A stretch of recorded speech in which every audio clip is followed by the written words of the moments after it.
Good morning. It's July 20th, day 67 on the PCT.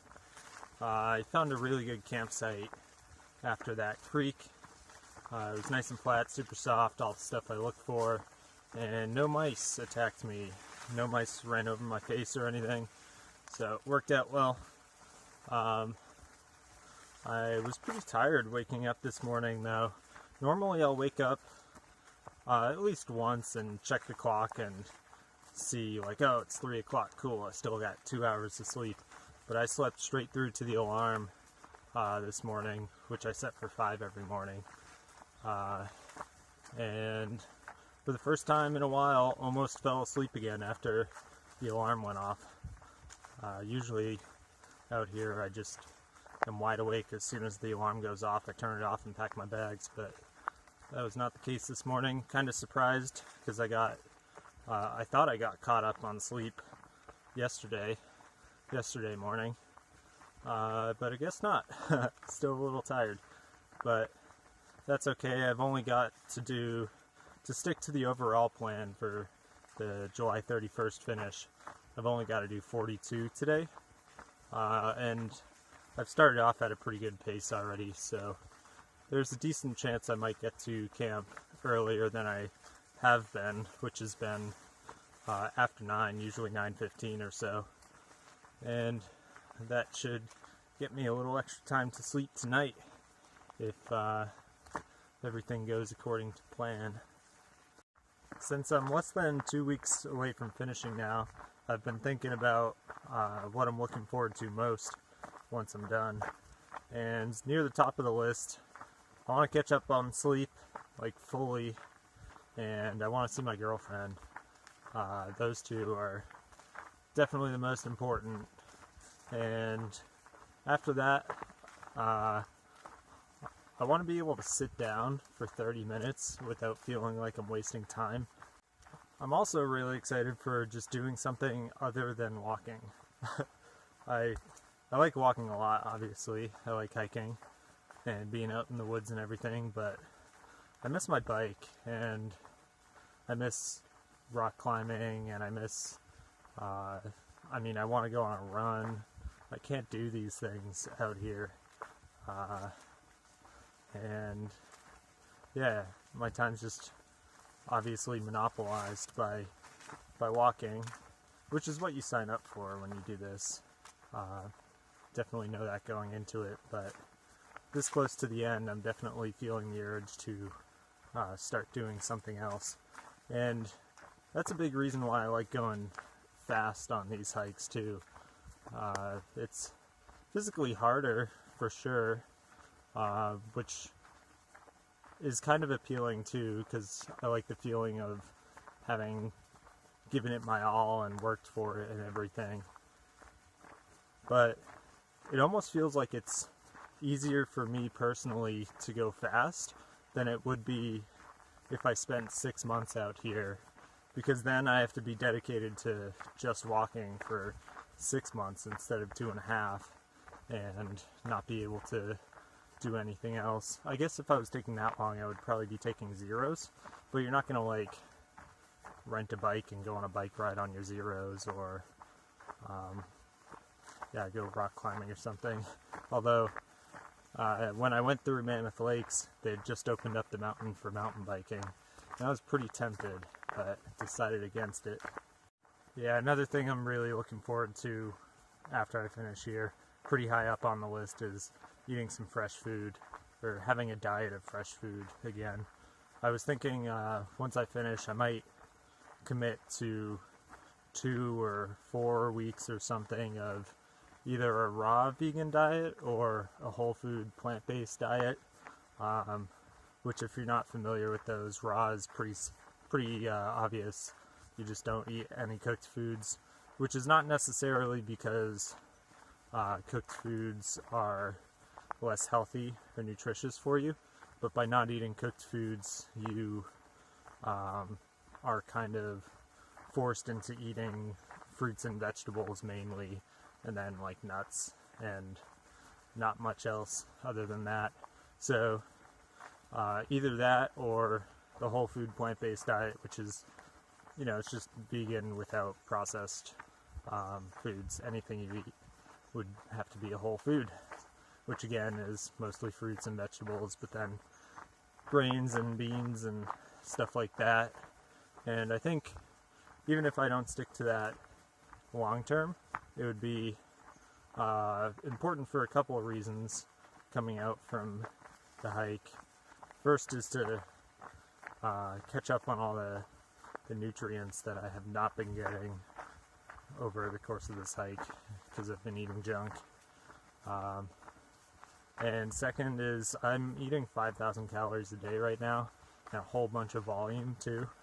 And if I continue eating the stuff that I'm eating when I'm not walking all day, then that's going to be pretty unhealthy. I'm going to be eating way too much. But if I'm eating mostly fruits and vegetables, I can shove in as much as I can, and it's not gonna be unhealthy for me or anything like that. I don't know if I miss coffee as much as I miss what it represents to me, which is the ability to take a slow morning and just sit down sipping on it for a half hour, 45 minutes with no rush, just hanging out, drinking a tasty beverage before you start your day. That'll be nice to get back to that too. What I don't miss though, and this one's surprising for me even, is sleeping in a bed.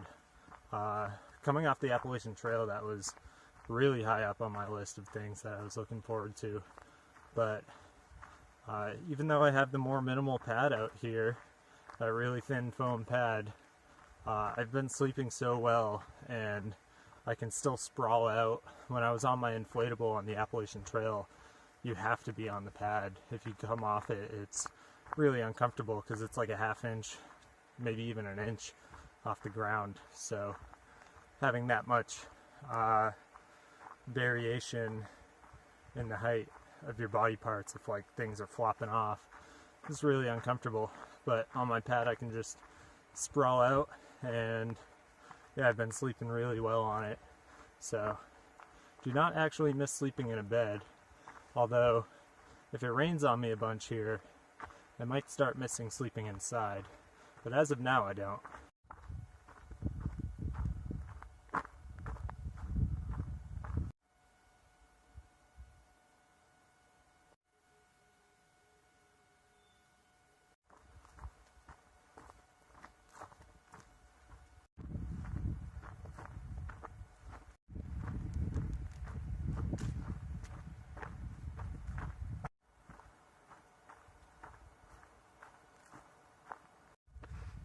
Here's today's 11 o'clock view.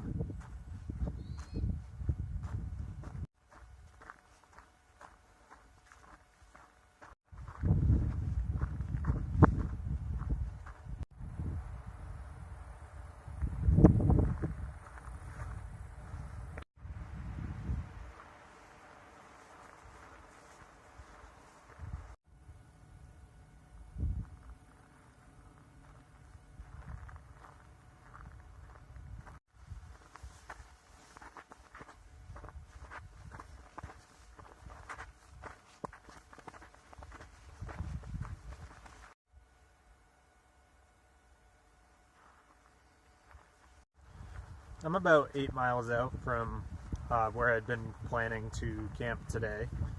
I'm gonna get there pretty early though, like 8:30, and that would make it a 44.7 mile day. So still pretty far, and I'm gonna get there like 45 minutes before I've been getting to camp lately. So I'm trying to decide whether I should just take advantage of it, maybe take a couple minutes to soak my feet, and finally make dinner again, because I haven't been making dinner. I've just been eating snacks, and just camp there and get a little extra sleep, or a lot of extra sleep, probably close to an hour more.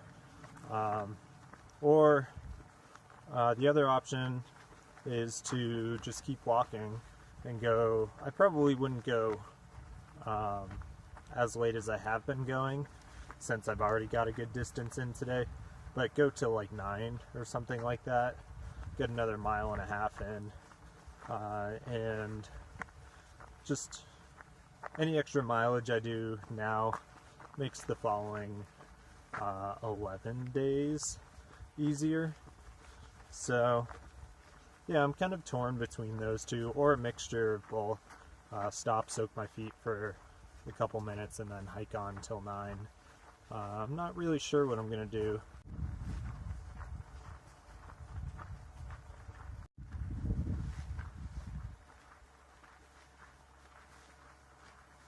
So I've decided I'm probably going to skip soaking my feet and hike on and pick up the extra miles for the night. And the short reason for why is because I like front-loading work and doing stuff now and not saving it for later.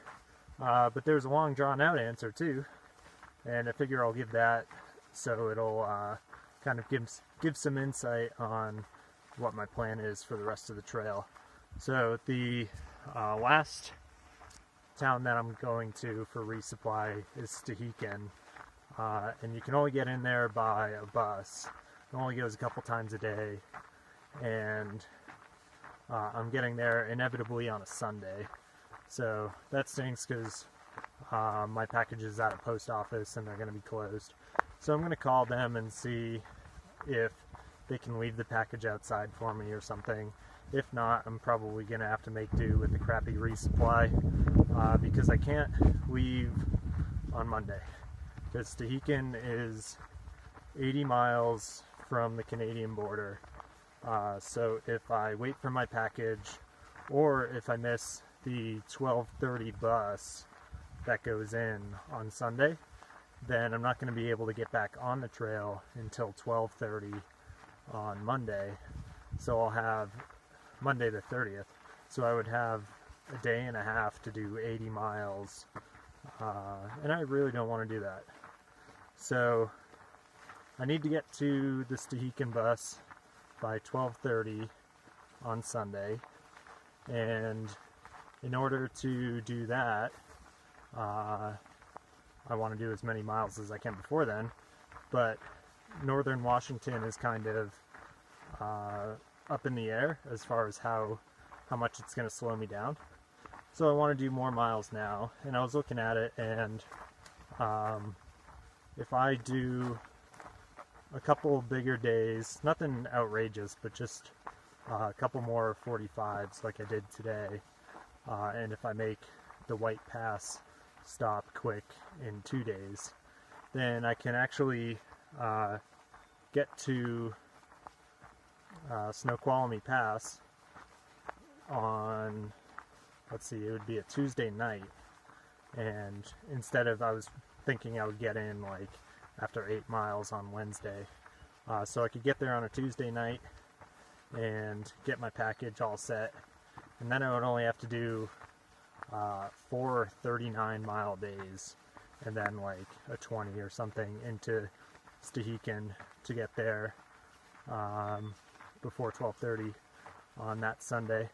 So that means if I do a couple longer days now, and by a couple I mean 3 more kind of, and get to Snoqualmie Pass for Tuesday night, then the rest of the trail is cruiser, because I haven't done less than 40 on a non-town day since before Truckee.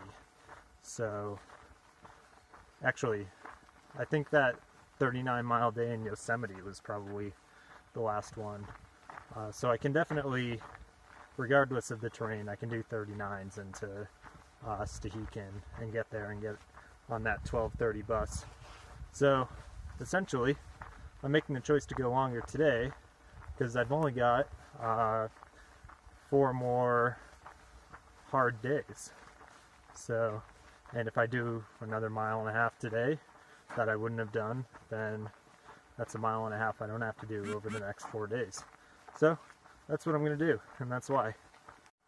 So to run through the plan again in chronological order this time, because I explained it in kind of a roundabout way, I've got 72 miles to go after tonight's hike to get into White Pass where my package is, and I want to do 45-ish tomorrow, and then that would leave 27 into the White Pass Cracker Barrel.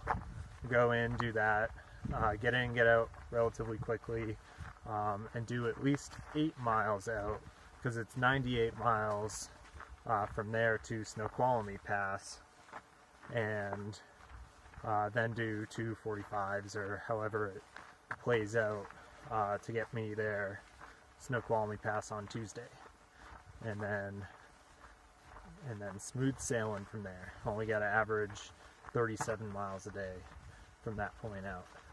So that's the plan. 3 more full big hiking days, and then 1 town stop that I'm gonna try and kind of rush through, but that's okay. It's a Cracker Barrel. Alright, it's like 9 o'clock. I'm gonna camp right here for the night. It's right off the trail. I think that makes today a 46.2 or so mile day. So not bad, and I even got to camp sooner than normal.